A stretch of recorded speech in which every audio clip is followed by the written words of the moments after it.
Boop. Welcome to the Heal Utah Capital Report, Week 2. I'm Noah Maturko, Heal Utah Policy Associate, and joining me are Grace Olskamp, HEAL's other policy associate. Carmen Valdez, grassroots organizer. And Abby Andelin, legislative intern. One bill that we've been following closely is the proposed merger between the Department of Environmental Quality and the Department of Natural Resources, and this is being sponsored by State Representative Casey Snyder. This bill would represent a major change of state government organization with many implications and probable unintended consequences. The two departments obviously have very different missions. The DEQ is a public health agency and the DNR is a public resource agency. So we're concerned that a merger could create conflicts, especially if the DEQ is subsumed into the DNR. So our concern naturally is that the DEQ would be and its mission would be subordinate to the DNR, and over time there could be a reduction in staff, a reduction in effectiveness, and a reduction in budgeting. And that's a lot of speculation on our end, but that's based on real concerns.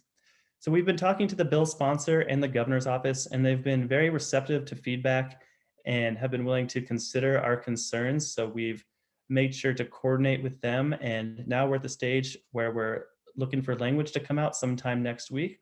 Our preferred outcome is that this not happen as a full merger, but rather some sort of codifying of consulting communication between the two agencies, or a longer term study to learn how to best address the concerns arisen by the bill. All right, so a positive bill that we're really excited about this year is Representative Joel Briscoe's HB 0263, which is the Utah Clean Energy Fund, and it actually just came out yesterday. So this would create an organization to finance the deployment of clean energy projects, which would include a requirement to spend at least 30% of this investment activity on impacted communities, whether it be urban or rural. So we think this has great potential to move us forward in the clean energy space here in Utah. Bills like this have been passed and set up in other states. So we're excited to see where this goes. Stay tuned.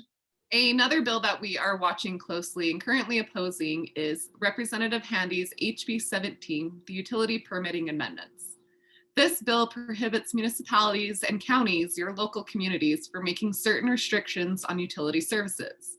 Basically, this bill is to prevent communities from banning natural gas, which is a key polluter coming from buildings on the Wasatch Front. So this bill is a ban on banning.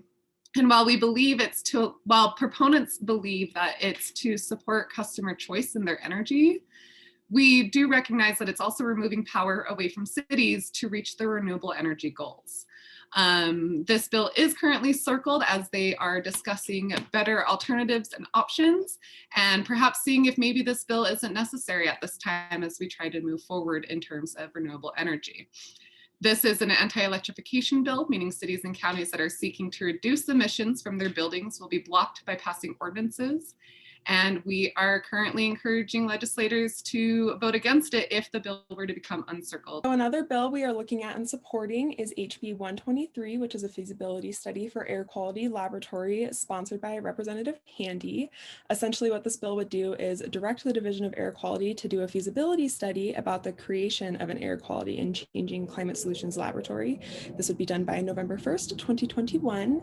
And it is this really cool idea that was proposed from the Utah Roadmap. So this would basically create a study to see how this lab would work.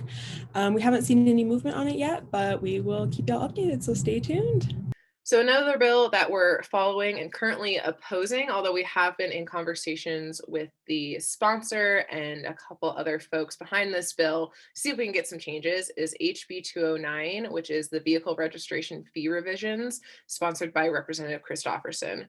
Essentially, this bill would drastically increase the registration fees on electric vehicles, hybrids, plug-ins, really clean vehicles, to the point that they would be the highest in the country. And we think this will be a huge barrier to people being able to actually access and afford electric vehicles. So this is still in process. It hasn't been heard yet in committee, but we're hoping to see some positive changes with it soon.